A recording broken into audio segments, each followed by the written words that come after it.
I hadn't been back to Millfield, Ohio in years, not since I left for college and swore I'd never deal with that nowhere town again. But after Mom and Dad died in that wreck, somebody had to pack up the old house. My sister wouldn't touch it, said it creeped her out even when we were kids, so it was on me.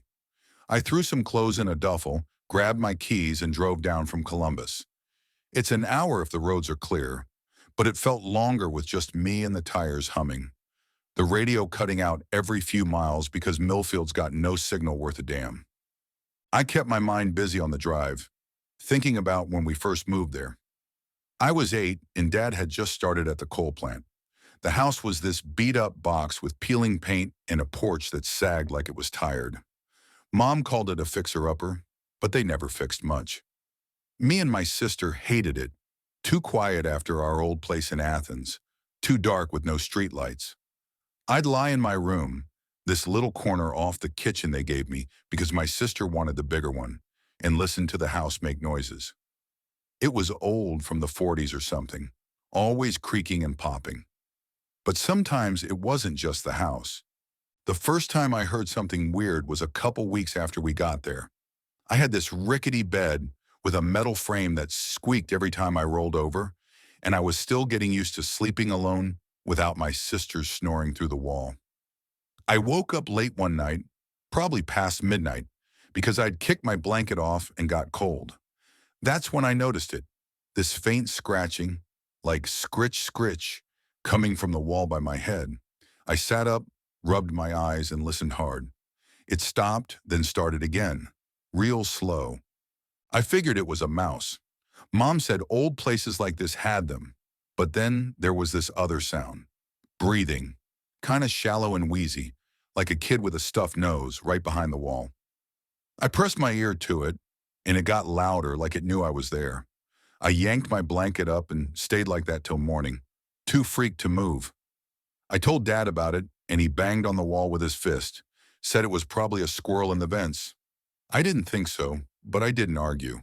It wasn't every night after that, just now and then, enough to keep me jumpy. The worst time was when I was 13.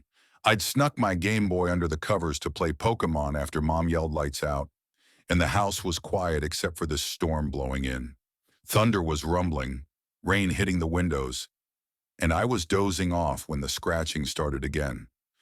This time it was loud, like something dragging nails down the wood, moving along the wall by my bed.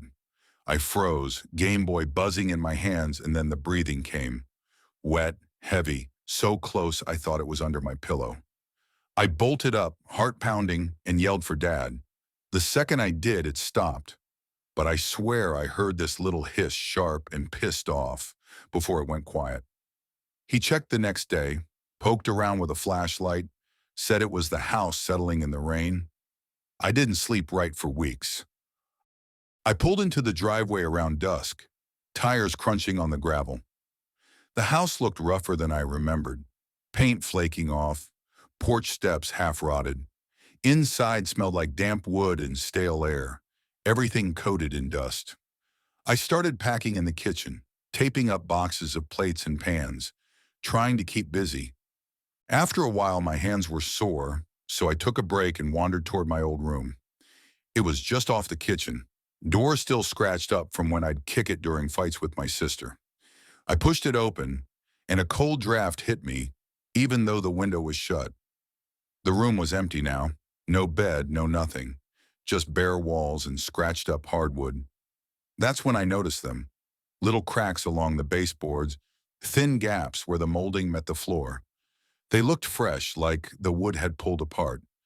I crouched down, ran my finger over one, and felt cold air seeping out, smelling like dirt and something sour. It didn't add up. Why was there a draft coming from the floor? I grabbed my flashlight, the cheap one from my car, and got closer. The cracks ran along the wall where my bed used to sit, not deep but long. I pressed my ear to one, half waiting for something, but it was quiet. Still, it bugged me. Where was the air coming from? I went outside and circled the house. Under the back porch I found it, a crawl space hatch, this rusted metal square I'd never seen as a kid. It was loose, just sitting there, so I pried it up with a stick and shined the light in. Dirt, cobwebs, some old pipes, nothing much. But I had to check. I crawled in, flashlight between my teeth, knees sinking into the damp ground. It stank down there, like wet leaves and rot. I followed the wall toward my room, ducking under beams, until I got to a spot right under where my bed would have been. The floorboards above were thin, sagging a little, and I could see faint light from the room leaking through. My stomach dropped. There was stuff here, my stuff. A G.I. Joe with the arm chewed off, a sock with Ninja Turtle patches, a wrinkled Batman sticker I used to slap on everything. They weren't just dropped, they were lined up neat, like somebody'd set them out. And the wood above, covered in scratches, long, messy lines carved into it, some deep enough to splinter, all bunched up right where my head used to be every night.